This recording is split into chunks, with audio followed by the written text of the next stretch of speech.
कहानी की शुरुआत एक भयानक तूफान से जूझते हुए प्लेन से होती है, जहां हमारा मेन कैरेक्टर, जिसका नाम चक था, वह शांति से बैठकर टॉयलेट कर रहा था कि तभी अचानक प्लेन का प्रेशर घटने लगा, जिससे टॉयलेट का दरवाजा खुल गया और कार्गो में आग लगकर एक खतरनाक विस्फोट हो गया। पायलट ने चक को सीट पर बिठाया क्योंकि समुद्र में इमरजेंसी लैंडिंग करनी थी। पायलट ने लाइफ राफ्ट देकर बेल्ट बांधने को कहा। प्लेन तेजी से नीचे गिरने लगा। अब प्लेन समुद्र से लगभग 3000 मीटर दूर था। तभी चक को पता चला कि उसकी गर्लफ्रेंड की दी हुई पॉकेट वॉच गिर गई है। पायलट ने लाइफ जैकेट पहनने को कहा, पर वह दाईं ओर थी। पॉकेट वॉच की वजह से जैक ने अपनी सीट बेल्ट खोल दी और लड़खड़ाते हुए उसे उठाने चला गया। लेकिन वॉच उठाते ही जैसे ही वह जैकेट लेने की कोशिश करने लगा, तभी प्लेन का एंगल बदलने के कारण वह हिल भी नहीं पाया। पायलट ने देखा कि वह अपनी सीट पर नहीं था, इसलिए उसने अपनी सेफ्टी बेल्ट खोल दी।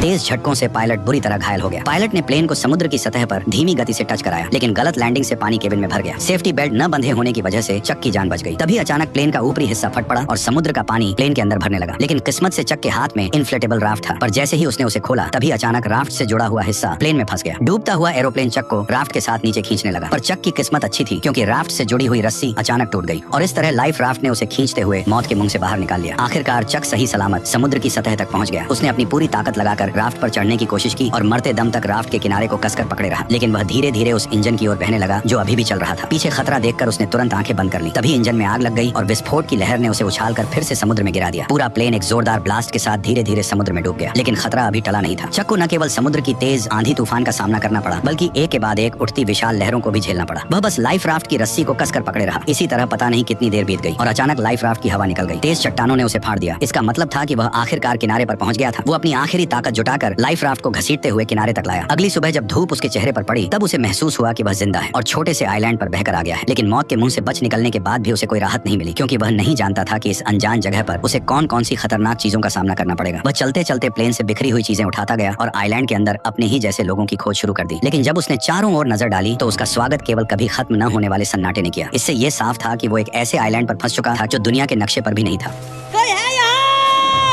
यहाँ फंसकर मर ना जाए, इसलिए उसने खुद को बचाने के लिए तरह तरह के उपाय सोचने शुरू कर दिए। लेकिन इस समय उसके पास समुद्र तट पर हेल्प का निशान लिखने के अलावा कोई कारगर तरीका नहीं था। जल्दी ही रात का अंधेरा छा गया और वह अब भी उम्मीद कर रहा था कि कोई गुजरती हुई नाव उसे देख ले। लेकिन जैसे जैसे रात होती गई, उसकी उम्मीदें भी धीरे धीरे चारों ओर के सन्नाटे की वजह से डर में बदलती गई। वह जंगल के बेहद खतरनाक जीवों की आवाज सुनकर लगातार डर से कांपता रहा। अगले दिन उसने इकट्ठा की गई चीजों से एक काम चलाओ रेस्टिंग प्लेस बनाया और प्लेन से निकले सामान की जांच शुरू कर दी। अब उसके पास उसकी गर्लफ्रेंड द्वारा दी गई एक पॉकेट वॉच के अलावा और कुछ भी काम का नहीं बचा था। अपनी गर्लफ्रेंड के साथ बिताए पलों को सोचते हुए उसे इस प्लेन में आने का और भी ज्यादा पछतावा हुआ। दरअसल केली के बिजनेस ट्रिप पर जाने से पहले उसने चक को एक पॉकेट वॉच दी थी, ताकि क्रिसमस पर लौटते ही दोनों एक दूसरे से शादी कर लें। लेकिन एक अचानक हुई विमान दुर्घटना ने इस शादी को यहीं पर रोक दिया। जब उसके सभी फैमिली मेंबर यह मान चुके थे कि चक इस हादसे में मारा गया है, तब भी वह जिद के साथ जिंदा रहा। लेकिन इस सुनसान आइलैंड पर खाना पीना बहुत बड़ी मुसीबत बन गया था और चक कब तक टिक पाएगा यह भी किसी को नहीं पता था। उसने अपनी कंपनी के बहुत से पार्सल वापस इकट्ठा किए, लेकिन उसने उन्हें खोलने का फैसला नहीं किया, क्योंकि उसके लिए यह